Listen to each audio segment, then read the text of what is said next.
qui est intéressant, c'est qu'aujourd'hui, on est le 21 septembre. Donc, si je ne me trompe pas, c'est le dernier jour de l'été. Donc, l'été n'est pas terminé. Et je pense que c'est une bonne transition pour inviter Brian à venir parler justement de sport et NFT, et notamment du Sorare.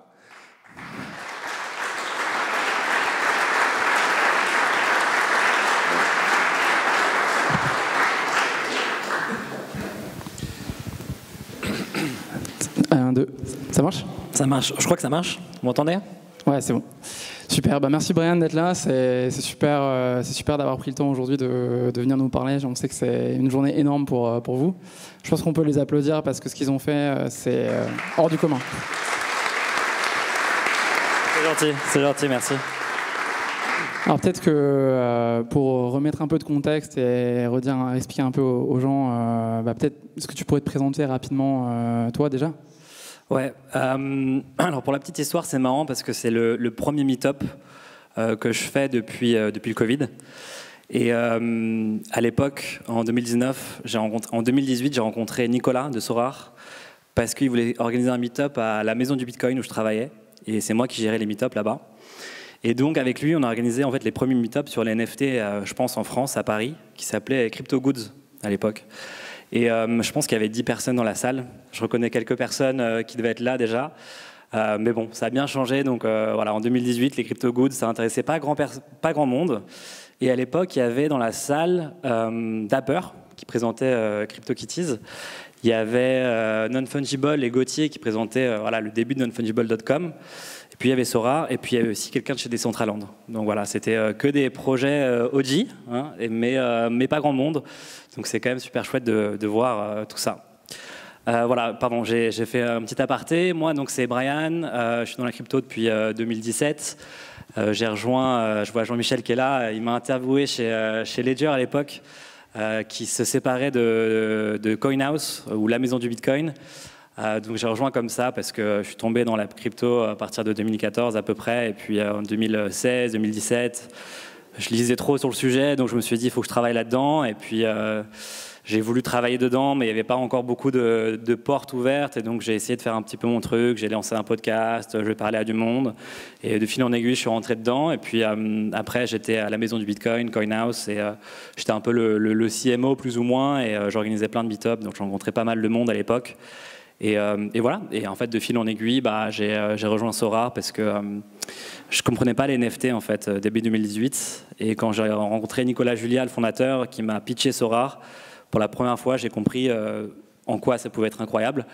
Et puis vu que je suis fan de foot, je suis fan de gaming, c'était trois passions un peu mises ensemble, et j'ai rejoint l'aventure début 2020. Ok, incroyable. Et je pense que tout ce que tu es en train de dire, ça rappelle un peu des histoires qui sont en train de se passer en ce moment aussi avec John et avec l'équipe, donc c'est assez rigolo.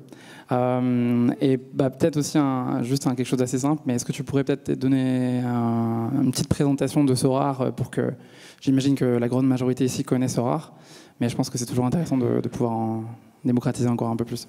Ouais, complètement. Donc comme on sait, 2018, fin 2017, début 2018, c'est un peu la genèse des NFT. Les fondateurs de Sorare, ils ont vu ça, ils se sont dit maintenant on va pouvoir collecter de manière numérique. Eux, en tant que fans de foot, ils ont toujours collecté des cartes Panini, ils ont toujours collecté des choses liées au foot, et ils se sont dit on va aller apporter une des IP les plus demandées au monde, celle des joueurs de foot, des clubs de foot. Et on va les associer à des NFT pour pouvoir collecter des objets numériques liés au foot. Donc ils ont créé ces fameuses cartes Sorare, et puis ils se sont dit d'avoir des cartes Sorare, des cartes foot c'est sympa, mais on pourrait en faire quelque chose. Et donc ils ont créé tout de suite un jeu autour, et dès Day One en fait, il y avait toujours eu cette idée de on va créer des NFT, mais le but c'est pas de créer des NFT, c'est de créer un jeu, créer une interaction à travers ces NFT.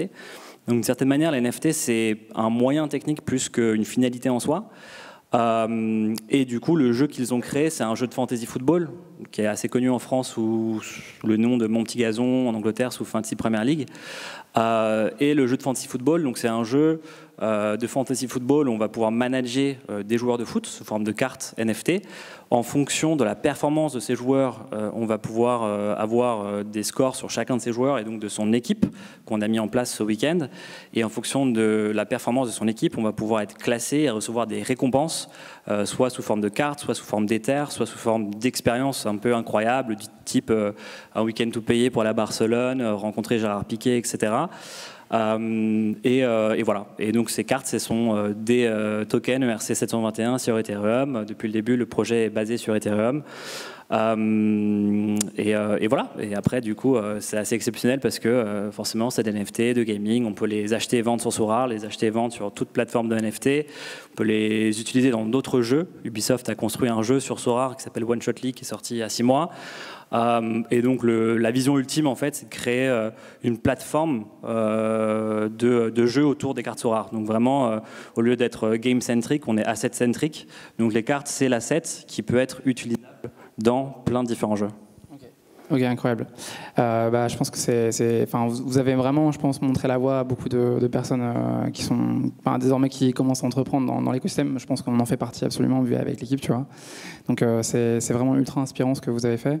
Et aujourd'hui, on se dit 680 millions. Ça n'avait jamais été fait en France, et je pense qu'il n'y a pas beaucoup de startups qui l'ont fait dans le monde. Qu'est-ce qu'on peut avoir comme ambition en ayant levé ces montants-là d'argent? Il faut en avoir beaucoup. Mais non, il faut en avoir beaucoup. L'ambition, c'est de créer le géant de l'entertainment dans le sport. Il y a une société qui s'appelle EA Sports qui vend des icons. Chaque année, ils vendent pour 1,6 milliard d'icons. Ça, c'est des objets numériques qui disparaissent au bout de 9 mois, qui n'ont pas du tout les propriétés que les NFT ont. Et donc, on pense qu'on peut faire beaucoup plus que simplement EA Sports, qui fait 1,6 milliard que sur le foot.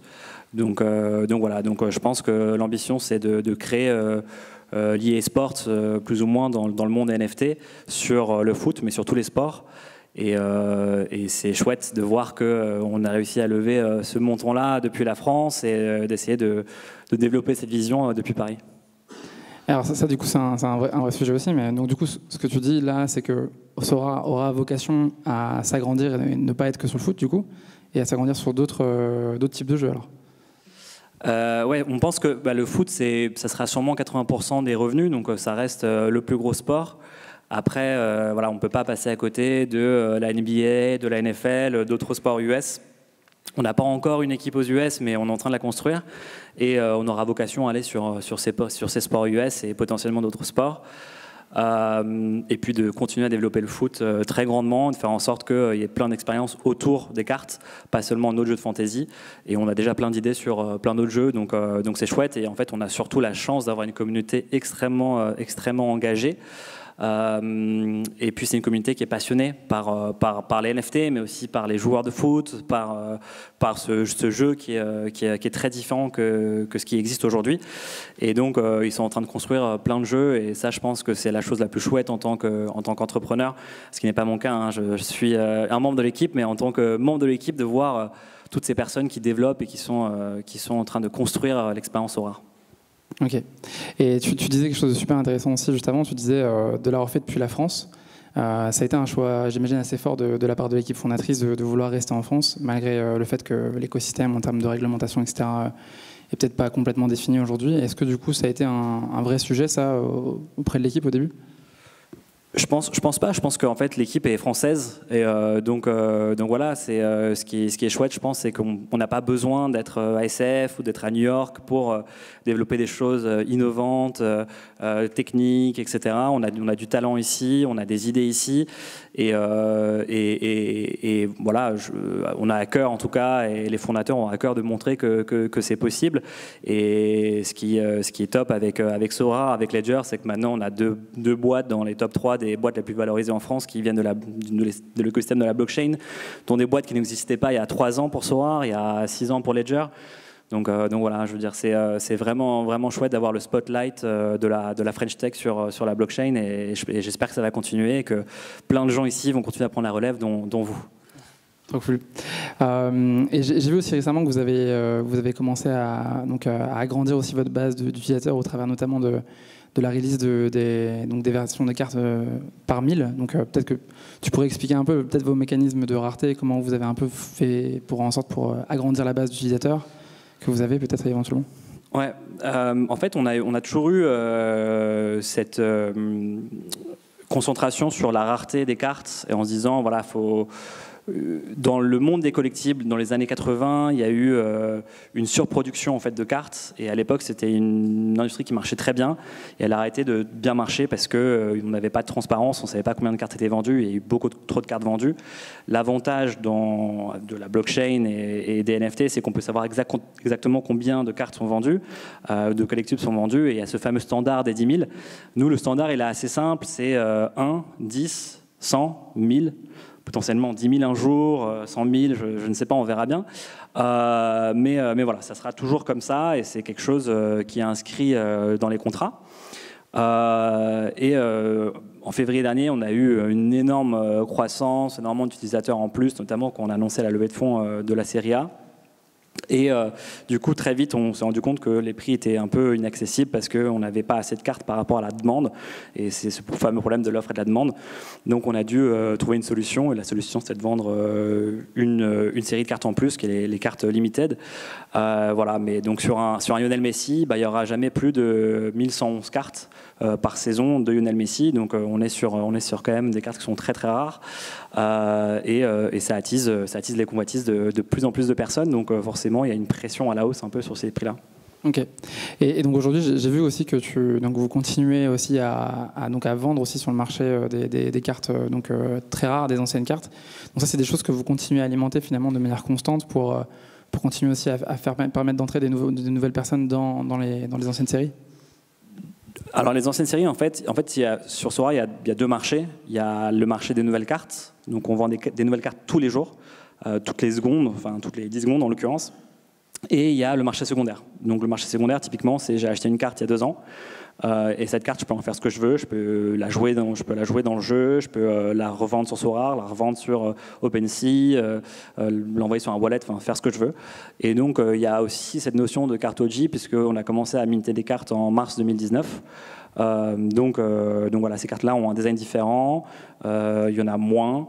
Et pour certaines, elles sont très désirables. Ok.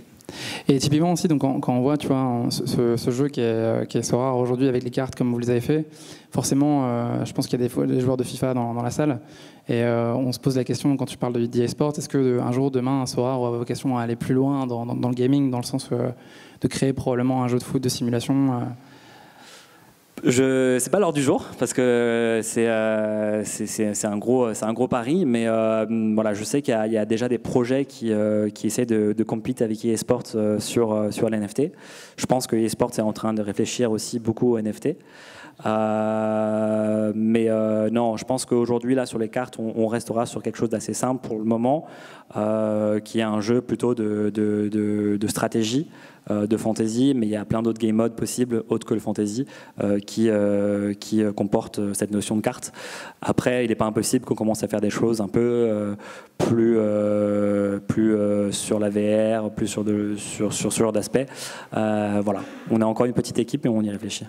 Bah, justement, d'ailleurs, c'était un sujet, je pense, qui est aussi énorme pour les gens qui ne connaissent pas beaucoup les NFT et l'écosystème crypto, mais vous êtes combien aujourd'hui chez Sora ?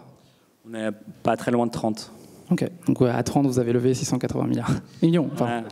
Voilà, c'est ça. Il faut qu'on recrute. Donc, voilà. Ok, incroyable. Et donc aujourd'hui, donc finalement, toute la croissance depuis le départ a été drivée par ces personnes-là, quoi. Ouais, bah là, jusqu'ici, le développement de Sora, c'est 99% de l'organique. Donc voilà, on a vraiment la chance d'avoir de lever des fonds, mais on n'a encore jamais utilisé ces fonds sur du marketing, sur de la com, etc. D'ailleurs, en fait, on va release un peu une campagne de marketing dans les jours qui viennent et ça va être assez chouette. Mais voilà, jusque-là, c'était vraiment que de l'organique et je pense que c'est un peu aussi ça qui a fait briller les yeux des investisseurs, c'est de voir qu'on a réussi à construire une telle communauté, tellement d'usage, d'engagement avec simplement un produit et une communauté. Et si tu devais définir un peu ce qui permet à un projet NFT selon toi ou un projet de gaming de réussir, c'est quoi les piliers que tu as un peu en tête Moi, c'est marrant. En fait, avant, du coup, je travaillais pour un projet CoinHouse qui fait de l'achat-vente de crypto-monnaies. Et ça m'a fait halluciner de passer chez Sorare et de voir la différence d'engagement des users sur les réseaux, sur tous ces sujets. Et je pense que voilà, aujourd'hui, quand on lance un projet NFT, si on n'a pas la communauté, si on n'a pas ces fameux early believers qui sont là, qui vont te donner le feedback, ça va jamais fonctionner. Donc, faut vraiment, ça c'est le premier pilier à développer, c'est d'avoir une communauté très forte. Je dirais que le deuxième pilier, c'est d'avoir une sorte de moteur de croissance organique qui est inclus dans ton produit. Et ça, c'est toujours difficile à développer, à trouver. Nous, on a eu la chance chez Sorare d'avoir un jeu, un game loop, qui fait que ça recrute du monde de manière organique, et ça qui est super chouette. Et puis après, je dirais en troisième lieu, c'est la communauté, le moteur organique et la marque. Si on arrive à construire une marque cohérente, qui est intéressante, qui est captivante, alors on arrivera à attirer les convoitises de potentiels nouveaux utilisateurs. Ok. Je vais vous laisser après lui poser des questions. Je vais juste te poser 2 dernières questions. Je serais curieux de savoir un peu, du coup, c'est quoi la vision de Sorare pour l'avenir, qu'est-ce que vous envisagez et vers quoi vous allez vous tourner, malgré le fait que tu disais dans les prochains mois et années, probablement?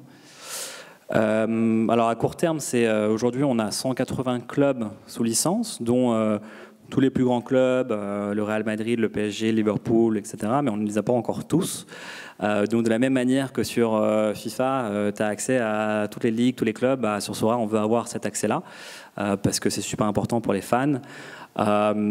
Et pareil sur la Coupe du Monde. La Coupe du Monde, ça arrive dans 1 an et demi. On a envie d'avoir toutes les équipes nationales. Donc ça, c'est un travail continu qui aussi nous ramène de la croissance, puisqu'à chaque fois qu'on lance un club, à chaque fois qu'on lance une équipe de foot, type la Fédération française de football, alors celle-ci communique sur Sorare. Et donc ça apporte voilà, tous ces fans de foot vers ce monde des NFT. Et nous, on a toujours eu un parti pris, c'est-à-dire que jusque-là, nous, on a lancé Sorare avant que les NFT soient un vrai sujet, un vrai truc. Donc on n'a jamais vraiment trop marketé le terme NFT, on n'a jamais vraiment trop parlé, on a toujours parlé de cartes. Et pour nous, ça a toujours été important d'attirer des non-crypto-enthousiastes tout en leur donnant voilà, les fonctionnalités que comportent ces fameux NFT. Donc voilà, closer tous les clubs, ligues, et puis je dirais l'année prochaine lancer un nouveau sport avec le jeu qui va avec. Donc pour l'instant c'est pas mal le boulot sur les 2 prochaines années. Ok, génial. Donc on retient bien un nouveau jeu pour Sorare du coup dans l'année à venir. Et peut-être une petite dernière question que j'aurais à te poser, c'est selon toi, dans l'écosystème des NFT, quelles sont les plus belles applications concrètes, tu vois, qu'on peut avoir aujourd'hui?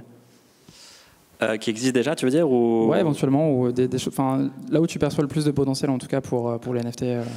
Moi je suis un peu biaisé. Je pense que là où il y a de l'usage, il y aura forcément énormément de personnes.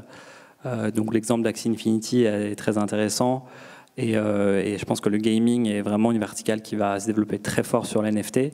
Je pense que l'art est absolument incroyable, mais étant moi-même pas vraiment artiste, mais appréciant l'art, je sais regarder ça, mais je sais pas où ça va aller.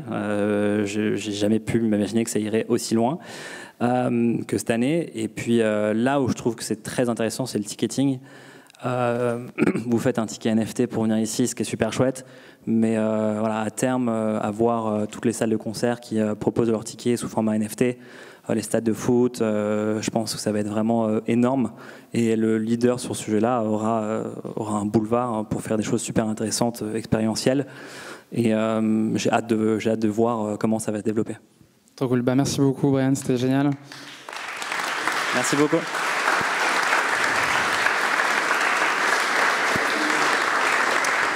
Pour ceux qui ont des questions, éventuellement, levez la main et puis je vous donnerai le micro si vous voulez.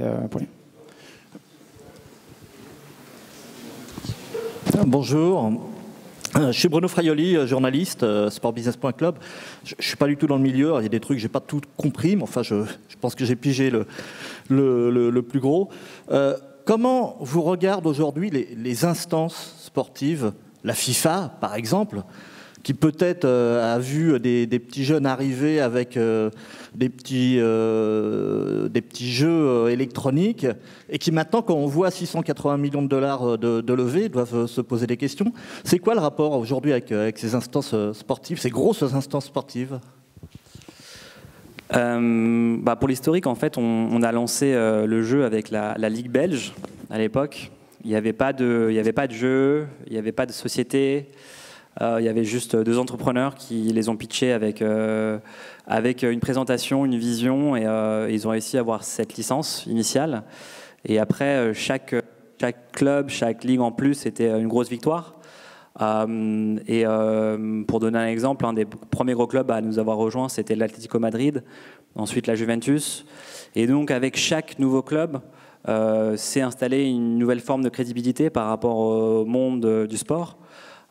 Et aujourd'hui, lorsque qui que ce soit regarde Sorare dans le monde du sport et dans le monde du foot, il voit en fait une société qui arrive à gérer 180 licenciés, qui n'a eu aucun souci avec ces 180 licenciés, et qui peut aussi contacter ces 180 licenciés pour savoir comment ça se passe, comment la relation commerciale se passe, comment la relation de partenariat se déroule. Et jusqu'ici, pour les clubs de foot, pour les organisations sportives, Sorare, c'est quoi? C'est passer de 0 de revenus à quelque chose. Donc, c'est une nouvelle manne financière qui provient de cet écosystème du sport, qui n'existait pas avant. C'est aussi une nouvelle manière de traiter du collectible et de l'IP, puisque moi, en tant que club de foot, lorsque j'émets des cartes Panini avec Panini, je ne peux pas gagner de l'argent sur une revente de cette carte Panini. On est d'accord? C'est-à-dire que si je vends une carte Zinedine Zidane à l'époque, et celle-ci se revend plus tard, 20 ans plus tard, pour 20 000 €, comme c'est le cas aujourd'hui sur eBay, eh ben, je ne prends pas une commission sur cette transaction secondaire. Alors que sur Sorare, on leur propose de prendre une commission sur cette transaction secondaire, ce qui est en fait possible à travers la blockchain.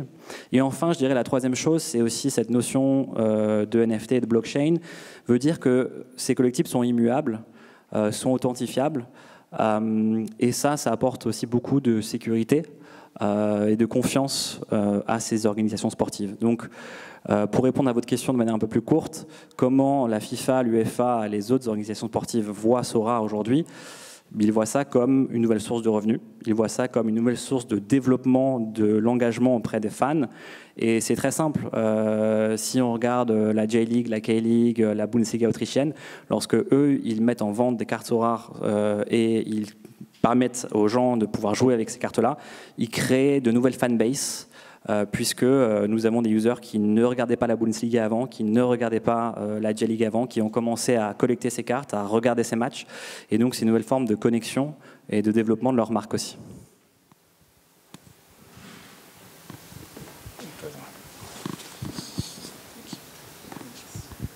Bonjour, Thomas Chauveau, donc entrepreneur et collectionneur. Je voudrais savoir, maintenant que vous avez la plus grande levée de fonds française, est-ce que Sorare sera un jour sur une blockchain française? C'est quoi la blockchain française? C'est Tezos? Comment? En fait, on ne pense pas du tout, lorsqu'il s'agit de blockchain, de manière, je dirais, frontalière. Pour moi, la blockchain, c'est quelque chose qui est voilà, le cyberespace, donc c'est global, c'est mondial. On essaie de construire quelque chose aussi mondial. On est fiers de dire que ça vient de la France, mais à la fin, l'ambition, elle est dans tous les cas globale. Et aujourd'hui, le choix a été assez simple, c'est Ethereum, parce que c'est le projet dans lequel on... En fait, c'est très simple, c'est le projet le plus mature. La question s'est posée en fait plusieurs fois pour Sorare, quelle blockchain utiliser. On a d'abord, pour la petite histoire, commencé sur Loom en 2019. Loom, à l'époque, c'était peut-être le seul Layer 2 qui existait sur Ethereum en 2019. Problème d'un Layer 2, en général, c'est qu'on dépend d'une équipe. Donc si ce Layer 2 choisit de changer sa stratégie, alors on est un peu fourré si on est avec eux. C'est ce qui s'est passé chez Loom. Donc en février 2020, on a dû changer. On a regardé ce qu'il y avait en février 2020 en termes de Layer 2, Layer 1, Rollup. Il n'y avait pas grand-chose. En fait, on était encore sur un écosystème très immature. Donc, on a décidé de revenir sur Ethereum Layer 1, enfin d'aller sur Ethereum Layer 1. Ça a tombé un peu mal puisqu'il y a eu le DeFi Summer 2020. Donc, niveau gas fee, c'était un peu compliqué. Donc, très vite, en Summer 2020, on s'est dit, qu'est-ce qu'on va faire? Où est-ce qu'on va aller?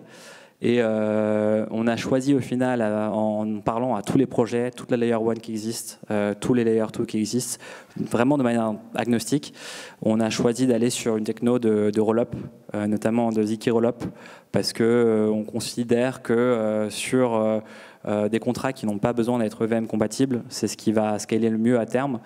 Et on a été vachement impressionné par l'équipe Starkware. Et donc voilà, on pense qu'on a trouvé un partenaire pour le long terme qui fait sens. Salut, moi c'est juste Sylve. J'avais une question vis-à-vis de la gestion des droits, que vous avez particulièrement des droits à l'image. Donc je suppose que Lionel Messi a un contrat avec le club avec lequel vous avez un contrat. Mais comment est-ce que ça fonctionne si Lionel Messi fait valoir son droit à l'image? Comment est-ce que ça fonctionne en fonction des différentes juridictions? Et est-ce qu'un club peut peut retirer sa licence? Auquel cas, quel serait l'impact sur le NFT? Donc quand le PSG signe Lionel Messi, il obtient les droits d'image de Lionel Messi dans le cadre collectif de son utilisation. Et du coup, lorsque ensuite le PSG peut vendre ses droits d'image à des partenaires, des sponsors, etc. Donc on reçoit en effet les droits d'image à travers les clubs, les associations, les instances sportives. En fonction du club, de l'instance sportive, ils n'ont pas tout le temps exactement les mêmes droits d'image. Et sur la deuxième question, en fait, les NFT, c'est comme les cartes physiques de ce point de vue-là. Si moi, j'ai un partenariat avec l'AS Cannes en 86, pour prendre l'exemple de Zidane, je peux émettre la carte de Zidane Panini en 86. Si Zidane il part l'année d'après à l'OM ou à Bordeaux, cette carte, elle existe encore, elle existera toujours. Et non, cette carte ne peut pas être enlevée du marché, puisque cette carte a été créée. Et un NFT, c'est le même concept. C'est-à-dire qu'une fois que la carte est créée, nous, on ne peut pas la supprimer. Enfin, la différence d'une carte Panini, c'est qu'on ne peut vraiment pas la supprimer. Elle est là pour à jamais. Et donc ça nécessite un peu d'éducation auprès de ces instances, mais elles le comprennent assez vite. Et au final, l'idée que c'est un collectible immuable, authentifiable à jamais, c'est une idée qui les réconforte.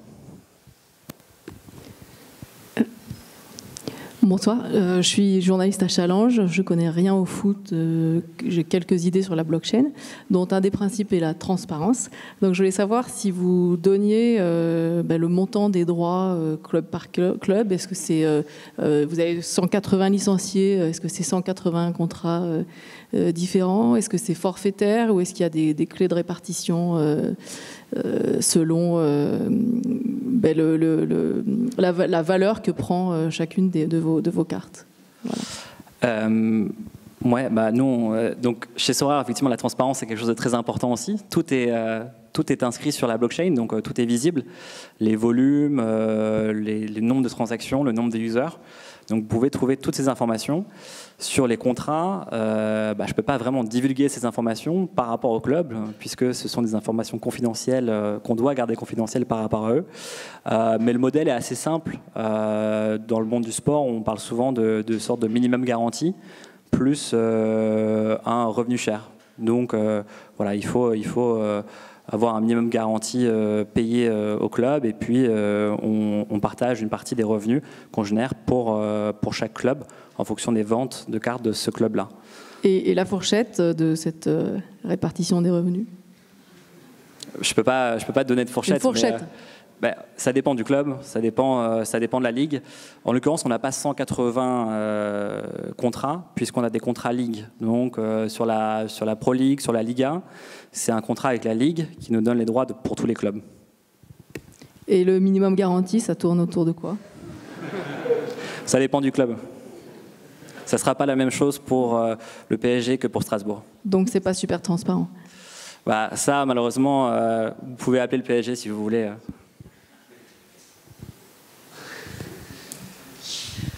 Oui, bonjour David. Petite question sur les partenariats par rapport à la Liga, qui est en partenaire principal EA et en même temps vous.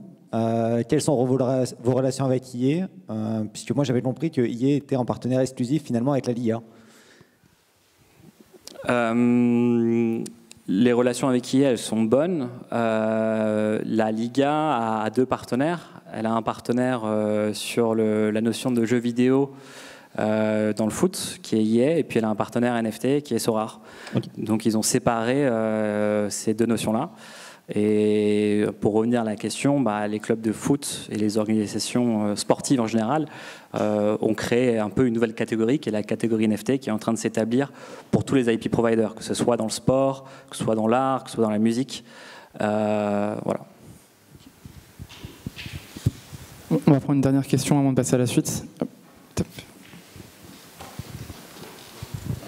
Bonsoir, moi je travaille dans l'e-sport et je suis directeur d'une équipe e-sport, et mes joueurs, une des choses qui leur fait le plus mal dans leur carrière, c'est quand ils font des mauvais résultats, ils se font tracher sur les réseaux sociaux, mais ils n'ont pas de valeur encore pour l'instant monétaire, enfin on se trade pas leurs images.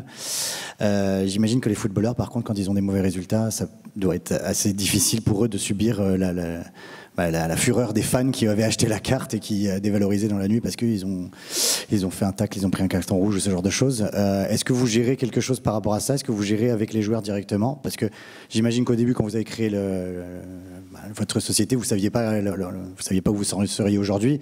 Mais aujourd'hui, maintenant, quand un cours de cartes peut rendre riche ou pauvre une personne, elle doit être bien vénère. Et donc, du coup, est-ce que les joueurs ont des retours par rapport à ça? Parce que je n'ai pas l'impression, dans ce que vous disiez, que les joueurs étaient vraiment directement intéressés à la valeur de leur carte. On a la chance d'avoir plusieurs joueurs qui sont investisseurs chez Sorare, dont Antoine Griezmann, dont Gérard Piqué et d'autres.